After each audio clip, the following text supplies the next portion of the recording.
আমার পুরুষত্ব নিয়ে প্রশ্ন তুলেছিলে না, মিস অরা? ও সরি, মিসেস অরা। আজ তোমাকে বোঝাব তেজরিন খান আরিশের দিকে আঙুল তোলার শাস্তি কতটা ভয়ানক হতে পারে। সামনে দাঁড়িয়ে থাকা শুভ্র পাঞ্জাবি পরিহিত বরের মুখে এমন কথা শুনে শুকনো ঢোক গিল লরা। পুরো নাম অরা মেহরিন। আরিশ পাঞ্জাবির বোতাম খুলে বিছানার দিকে এগোতে লাগলো দেখে ফুপিয়ে কেঁদে উঠল মেয়েটা। প্লিজ এমন করবেন না। সম্পর্কে আপনি আমার খালাতো ভাই হন। খালাতো ভাই? হুহ, এসব বাজে কথা বাদ দাও। আমার কোনো বোন নেই, মা নেই, খালা নেই, কেউ নেই। এসব সম্পর্কের ফালতু তকমা দিও না আমাকে। Now you are my wife. এটা ভালোবেসে বিয়ে নয়, এটা তোমার দেওয়া অপমানের শাস্তি। Got it?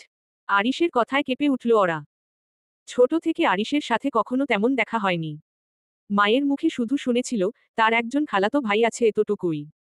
কিন্তু সেই মানুষটাকে যে স্বামী হিসেবে আজ এভাবে দেখতে হবে ভুলেও কল্পনা করেনি সে। আমার ভুল হয়েছে ভাইয়া। কতবার ক্ষমা চাইলে বিষয়টা ভুলে যাবেন? ভরা মজলিসে আমার পুরুষত্ব নেই ঠান্ডা করার সময় এই কথা মনে ছিল না? এই তেজরিন খান আরিশকে নিয়ে হাসি ঠাট্টা করার পরিমাণ তোমাকে ভুগতে হবে মেয়ে। না, আরবান ভাইয়া প্লিজ। এই নামে কেন ডাকলে আমাকে? তোমার সাহস হয় কিভাবে? তোমাকে এর শাস্তি পেতে হবে। ওরা কি বলবে বুঝতে পারছে না। হুট করে নামটা না বললেও পারত সে। লোকটাকে এমনিতেই কেমন হিংস্র লাগছিল, তার মধ্যে এই নামে ডাকার ফলে আরো ভয়ানক হয়ে উঠল। আরিশ ওরার সাথে জোরাজোরি শুরু করেছে। একেবারে হিংস্র পশুর মতো আচরণ করছে। ওরার ছোট দেহখানি ধীরে ধীরে আরিশের সুঠাম দেহের নিচে চাপা পড়তে লাগল। ওরা গলাকাটা মুরগির মতো ছটফট করছে কেবল। আরিশের সেদিকে কোনো ভ্রুক্ষেপ নেই। আরিশের চোখে কোনো মায়া দয়া নেই, আছে কেবল ক্রোধের অনল। গভীর রাত। বিছানায় জড়সড় হয়ে শুয়ে আছে বিধ্বস্ত ওরা। চুলগুলো এলোমেলো হয়ে গেছে, চোখের কাজল লেপটে গালের সাথে মিশে বিশ্রী লাগছে তাকে। ঠোঁটে অনেকগুলো ছোট ছোট ক্ষতের সৃষ্টি হয়েছে। সাদা রঙের বিছানার চাদরে লাল রঙের ছোপ ছোপ দাগ লেগেছে। ওয়াশরুম থেকে পানি পড়ার আওয়াজ আসছিল এতক্ষণ। আরিশ গোসল সেরে বের হলো মাত্র। পরনে তার সাদা তোয়ালে কেবল। ভেজা চুল হাত দিয়ে নাড়াচাড়া করতে করতে ওয়ার্ড্রোবের দিকে এগোলো সে। ৩২ বছর বয়সী আরিশ দেখতে সুদর্শন, বেশ পরিপাটি। ছোট থেকে চাচার কাছে বড় হয়েছে সে। চাচা মারা যাওয়ার পর কাজী তার নিত্যসঙ্গী। জামাকাপড় পরা শেষে বিছানার দিকে তাকাতেই কিছুটা অবাক হলো আরিশ। চোখ বন্ধ করে শুয়ে আছে ওরা। তবে ঘুমিয়েছে কি না বোঝা যাচ্ছে না। শরীরের দিকে নজর পড়তেই আরিশ খেয়াল করল, ওরা দেখতে এতটুকু। একেবারে হামিংবার্ডের মতোই। তার চেয়ে বড় কথা, শেষে কি না এতটুকু মেয়েকে বিয়ে করল আরিশ? কত আর হবে বয়স? খুব বেশি হলে ১৯। তাও মনে হচ্ছে না আরিশের। সে যাই হোক, বয়স যতই হোক না কেন, মেয়েটা অকালপক্ক। আরিশ দীর্ঘশ্বাস ছাড়ল। রুম থেকে বেরিয়ে সোজা বেকনিতে গিয়ে বেতের চেয়ারে বসল। আপাতত সিগারেট খেতে হবে তার, নিকোটিন ছাড়া নিজেকে শান্ত করতে পারবে না আরিশ। শরীরের যন্ত্রণা উপেক্ষা করে প্যাঁচানো শাড়িটা ঠিকমতো শরীরে জড়িয়ে নিল ওরা। ওয়াশরুমে যেতে হবে তাকে। কিন্তু পেটের ব্যথায় পাও যেন অবশ হয়ে গেছে। একটু আগে ঘটে যাওয়া অমানুষিক অত্যাচারের কথা মনে পড়তেই নিঃশব্দে কাঁদতে লাগল মেয়েটা। মা তো বলেছিল, আরিশ ভালো ছেলে। একটু আধটু রাগী হলেও ওর মনটা ভালো, এই বুঝি ভালো ছেলের নমুনা? খারাপের চেয়েও খারাপ লোকটা, ঠিক একটা জংলি পশু। ওরার কান্না থামে না। খুঁড়িয়ে খুঁড়িয়ে ওয়াশরুমের দিকে এগোতে থাকে। সেদিন এই লোকটার বিষয় ঠাট্টা করে কতবড় ভুল করেছিল আজ হাড়ে হাড়ে টের পেয়েছে ওরা। বুধবার, বিকেল প্রায় ৪টা ছুঁই ছুঁই। ওরার বাবার অফিসে জরুরি মিটিং থাকায় দুপুরে বাসায় যেতে পারেননি। বারবার কল করেও বাবার সঙ্গে কথা বলতে পারেনি ওরা। সেজন্য আজ অফিসেই চলে এসেছে মেয়েটা। ওর সাথে কয়েকজন বান্ধবীও আছে। মূলত বাবার থেকে সিনেমা দেখতে যাওয়ার অনুমতি নেওয়ার জন্যই এতটা উদ্গ্রীব হয়ে আছে ওরা। হুট করে বন্ধুরা জানালো, মুভি দেখতে যাবে কিন্তু ওরার যখন তখন বাসা থেকে বেরোনোর অনুমতি নেই। বলতে গেলে খুব রক্ষণশীল মানুষ ওরার বাবা সুলাইমান মল্লিক। হলরুমে সকল কর্মচারীদের নিয়ে মিটিং এ চলছে। ওরা কোনোমতে গার্ডকে ঘোল খাইয়ে হলরুমে প্রবেশ করে এক কোনায় দলবদ্ধ হয়ে দাঁড়িয়ে আছে। এর আগে কখনো বাবার অফিসে আসা হয়নি তার। বছর দুয়েক হবে, এই অফিসে কাজ করছেন সুলাইমান মল্লিক। কি রে ওরা? আঙ্কেলকে তো কোথাও দেখতে পাচ্ছি না। শর্মিলার কথায় আশেপাশে নজর বুলিয়ে নিল ওরা। ওই যে দূরে বসে আছে তার বাবা। ওই যে বাবা। একটু অপেক্ষা কর, আগে আমাকে দেখুক, তারপর নিশ্চয়ই আসবেন।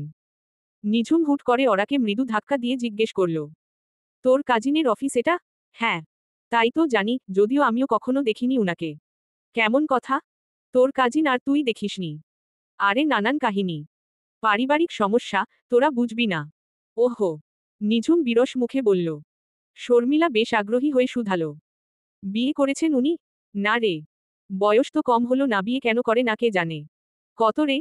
30-32 হবে হয়তো। কি? শর্মিলার রিয়াকশন দেখে ওরা ও নিঝুম জনেই হেসে উঠল। মনে হয় মেশিন ঠিক নেই।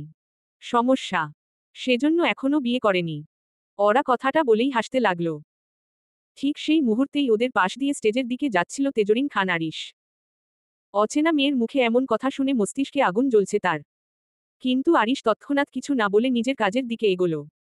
কিন্তু ওরা তখনও জানত না তার সামনে কি অপেক্ষা করছে। পরবর্তীতে আরিশ ঠিক খুঁজে বের করে ওরাকে। সোলাইমান মল্লিক এবং রোকসানা মল্লিকের বড় মেয়ে ওরা, অর্থাৎ তারই আপন খালার মেয়ে।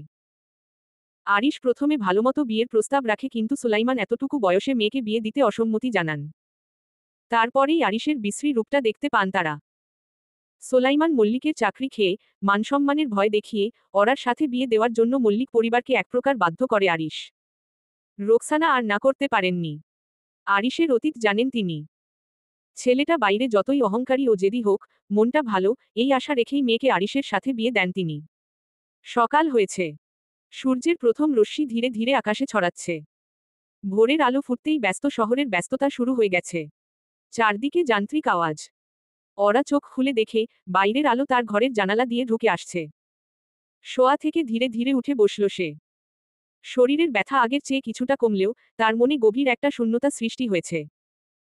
বাইরের পরিবেশে স্নিগ্ধতা, কিন্তু ওরার মনে এক ধরনের অস্থিরতা ভর করেছে। লোকট তো রুমে নেই। রাতেই ঘর থেকে বেরিয়ে গিয়েছিল, আর কি ফেরেনি? কোথায় গেল? আবার যদি না ফিরলেই ভালো। তপ্ত নিঃশ্বাস ফেলল ওরা। ঠোঁট জ্বলছে, শরীরের প্রতিটি রন্ধ্রে রন্ধ্রে ব্যথা। Good morning hummingbird. আচমকা আরিশের কণ্ঠস্বর শুনে ভয়ে জড়সড় হয়ে বসল ওরা। আরিশ কেয়ারটেকার জলিলকে নাস্তার প্লেট বিছানার একপাশে রাখতে বলে, তাকে রুম থেকে চলে যেতে বলল। জলিলও মালিকের কথামতো খাবার রেখে দ্রুত স্থান ত্যাগ করেছে। ওরা আরিশকে ঠিক বুঝতে পারছে না। রাতে যে ভয়ঙ্কর রূপ দেখালো, আর সকাল হতেই এত মিষ্টি কথা। ব্যাপারটা হজম হচ্ছে না ওরার। আরিশ ওরাকে আপাদমস্তক দেখছে। ওরা মেহরিন নামের থেকে হামিংবার্ড নামটাই এই মেয়ের জন্য পারফেক্ট। তাছাড়া তেজরিন খান আরিশ তার স্ত্রী, কে এমন নামেই ডাকবে, যে নামে অন্য কেউ কখনো তাকে না ডাকেনি এমন। কি হলো? চুপ করে আছো কেন? কথার জবাব দাও। আরিশের মৃদু ধমকে ভয় পেল ওরা। আরিশ এর মধ্যে বিছানার একপাশে বসেছে। পরনে তার কালো রঙের শার্ট, জিন্সের প্যান্ট। সবকিছু স্বাভাবিক থাকলে হয়তো ওরা তার সুদর্শন বরের প্রেমে হাবুডুবু খেত এখন। Good morning. আরিশ হাসল, ঠিক যেন শয়তানি হাসি। ওরা বুঝতে পারছে না, লোকটা কি অসুস্থ? নাকি অতিরিক্ত রাগী বলে এমন মনে হয়? রাগ না হয় স্বাভাবিক, কিন্তু জলিলের দিকে তাকিয়েছিলে কেন হামিংবার্ড? জলিল? জিজ্ঞাসু দৃষ্টিতে তাকিয়ে আছে ওরা। আরিশ অদ্ভুতভাবে হেসে ফের বলে। যে ছেলেটা নাস্তা রেখে গেল ওর নামই জলিল। এবার বুঝতে পেরেছে ওরা। কিন্তু জলিলের দিকে কেন তাকিয়েছিলে, এটা আবার কেমন কথা? রুমে কেউ এলে একবার তো সবাই তাকায়। স্বাভাবিক। এমনি, রুমে কে এসেছিল দেখার জন্য। চুপ। পরপুরুষের দিকে চোখ তুলে তাকালেও শেষ করে ফেলব। না টাকা পয়সার অভাব থাকবে, আর না সে তারা চিহ্ন র। নারীরা তো এগুলোই চা, তাই না হামিংবার্ড? আরিশের অসংলগ্ন কথাবার্তা ভীষণ খারাপ লাগছে ওরার। ঘৃণায় চোখমুখ কুঁচকে ফেলেছে সে। লোকটার মন মানসিকতা এত নীচ। তবে লোকটাকে বাইরে থেকে যেমন পরিপাটি মনে হয়, ভেতরে অন্য রকম, এলোমেলো। মনে হয় স্বাভাবিক না। ওরার নীরবতা আরিশকে ভাবাচ্ছে, তার বউ কি জলিলের কথা ভাবছে? মুহূর্তেই মাথা গরম হয়ে গেল তার। ওরার কাঁধে হাত রাখল সে। কি? কথা বলছো না কেন? ওর কথা ভাবছো, ঠিক না? না ভাইয়া। ওরা কাঁধে ব্যথা পাচ্ছে, ভয় ভয় তবুও উত্তর দিল সে। চুপ। কিসের ভাইয়া? আর একবার ভাই বলে ডাকলে তারা চিহ্ন করে ফেলব। আর হ্যাঁ, আজকের পর অন্য কোনো ছেলের দিকে তাকাতেও ভুলে যাবে তুমি। ওরা ভয় কাঁদছে। ওর ছোট্ট দেহখানি ভয় থরথর করে কাঁপছে কেবল। আরিশ কথা বলতে বলতে নিজের শরীরের শার্ট বিছানায় ছুঁড়ে ফেলল। ওরা ভালো করেই বুঝতে পারছে, তার সাথে কি হতে চলেছে। তাই প্রাণপণে আরিশের কাছে হাতজোড় করে বলতে লাগল। প্লিজ এসব করবেন না। আমার খুব কষ্ট হচ্ছে। আমি আর কারো দিকে তাকাব না। আরিশ ওরার থুতনি চেপে ধরে রাগান্বিত কণ্ঠে বলল। কষ্ট হয়? ঠিকমতো দিলে কষ্ট হয়, আর না দিলে পরপুরুষের কাছে যাস তোরা। তোদের নারীজাতিকেই ঘৃণা করি আমি। তোরা মা নামের কলঙ্ক। আরিশের কোনো কথার আগামাথা বুঝতে পারছে না ওরা, আর না তো এই মুহূর্তে বুঝতে চাচ্ছে। আরিশের চোখ লাল হয়ে গেছে। অরার শরীর থেকে সবটুকু পোশাক খুলে ফ্লোরে ছুঁড়ে ফেলল সে। আমার সাথে কেন এমন করছেন? কি করেছি আমি? মেশি সমস্যা, কে জানি বলেছিল? ক্রুর হাসল আরিশ। অরা নিরুপায়, আরিশের দুই হাতের নিচে নিজের হাত চাপা পড়ে গেছে ওর। ঠোঁটের ক্ষতে আবারও কামড় দেওয়াতে চিৎকার করতে চাচ্ছে মেয়েটা। কিন্তু আরিশ তার ঠোঁট দিয়ে সেই আওয়াজ বন্ধ করে রাখছে। ঠোঁট থেকে গলা, গলা থেকে বুক, সব জায়গায় আরিশের দাঁতের দাগ বসে গেছে। অরার দুচোখ বেয়ে জল পড়ছে কেবল। মনে হচ্ছে নরক যন্ত্রণা ভোগ করছে সে। আরিশ অরার দু পায়ের মাঝখানে বসল। অরার দু চোখ বড় বড় হয়ে গেছে। গতরাতের মতো আবারও তেমন কিছু হলে সইতে পারবে তো? Should I give it to you? Of course, I will. Arish অনুমতি চাইল নাকি নিজের ইচ্ছের কথা বলল জানে না ওরা। কাদো কাদো গলায় বলল সে। দয়া করুন। আমি তারা চিহ্ন রে যাব। আরিশ বিশ্রীভাবে হাসে। অরার চোখের জলে তার কিছু যায় আসে না। কিন্তু হঠাৎ ফোনের রিংটোনের আওয়াজে নড়েচড়ে উঠল সে। জরুরি কল আসার কথা ছিল। আরিশ অরাকে ওভাবে রেখেই বিছানা থেকে নেমে ফোন হাতে নিল। হ্যাঁ, জরুরি কল। রিসিভ করে কথা বলল সে। অরা কোনোমতে বিছানার চাদর মুড়ি দিয়ে ভয়ে চুপচাপ তাকিয়ে আছে কেবল। জরুরি কল, কাজ আছে আমার। ঠিকমতো খেয়ে নিও। তামান্না আছে বাসায়, তোমার দেখাশোনা করবে। কথা বলতে বলতে পোশাক পরে নিল লোকটা। অরা গোপনে স্বস্তির নিঃশ্বাস ফেলল। আরিশ আর কোনো কথা না বলে ঘর থেকে বেরিয়ে গেল। আরিশ চলে যেতেই দ্রুত পোশাক পরে নেয় সে। মা যে তাকে জাহান্নামে পাঠিয়েছে সে বিষয়ে কোনো সন্দেহ নেই অরার। কিন্তু প্রশ্ন হলো জেনে শুনে এমন ছেলের সাথে কেন বিয়ে দিলেন রোকসানা? অরা ভেবে পায় না। বারান্দায় গ্রিলে হাত দিয়ে দাঁড়িয়ে আছেন সোলাইমান মল্লিক। বাইরে কত শত গাড়ি নিজেদের মতো ছুটে চলেছে। কাল থেকে আবার অফিস, আজ ছুটি। সেজন্য বাড়িতে বসে আছেন তিনি। কি হয়েছে তোমার? এখনো রাগ করে আছো? রোকসানা মল্লিকের কথায় কোনো ভাবান্তর হল না সোলাইমান মল্লিকের। স্বাভাবিকভাবে উত্তর দিল। কিসের রাগ? আর কি হবে রোকসানা? আমি জানি, আরিশের সাথে অরার বিয়েটা তুমি মন থেকে মানতে পারোনি এখনো। ম্লানমুখে বললেন রোকসানা। কিন্তু সোলাইমানের কাছে এসব কথার কোনো মূল্য নেই। জেনে শুনে কারো পছন্দ অপছন্দের দাম না দিয়ে পড়ে সেসব জিজ্ঞেস করে কিসের জন্য? যখন বিয়েটা হয়েই গেছে এসব বলে লাভ কি? না মানলে তো কারো কিছু যায় আসে না।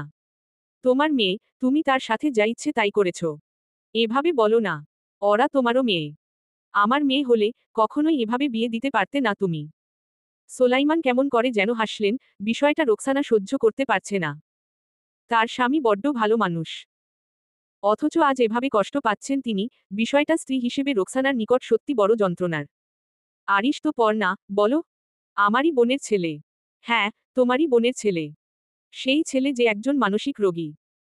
বাইরে থেকে সে যথেষ্ট ভালো মানুষ হলেও মাঝে মধ্যে তার অসুস্থতার কথা অফিসে কানাঘুষা শোনা যায় রোকসানা।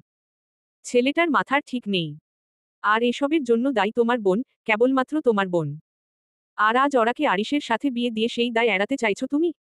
এসব তুমি কি বলছো? আরিশ অসুস্থ না। আপুর ওসব কাজকর্মে মানসিকভাবে ভেঙে পড়েছিল ছেলেটা কিন্তু অসুস্থ নয়। তাছাড়া ওরার মা আমি, জেনে শুনে ওর ক্ষতি করতে পারি না আমি। সোলাইমান মল্লিক চুপ করে গেলেন এবার। সত্যি তো। রোকসানা ওরার মা। সোলাইমান মল্লিক ওরার জন্মদাতা পিতা নন, তবে ছোট থেকে কম আদর স্নেহ করেননি তিনি। ওরার বাবার অকাল মৃত্যুর পর রোকসানাকে সমাজের কুঞ্জর থেকে রক্ষা করে ভালোবেসে নিজের ঘরের বউ করেছিলেন সাইদ। আমাকে একা ছেড়ে দাও রোকসানা। দীর্ঘশ্বাস ছাড়ল ওরার মা। মৃদু হেসে বলল। ঠিক আছে। নিঃশব্দে ঘর থেকে বেরিয়ে গেলেন রোকসানা। আসলেই নিজেকে মানিয়ে নেওয়ার জন্য সময় দরকার। চলবে। পরবর্তী পর্ব পেতে চ্যানেলটি সাবস্ক্রাইব করুন।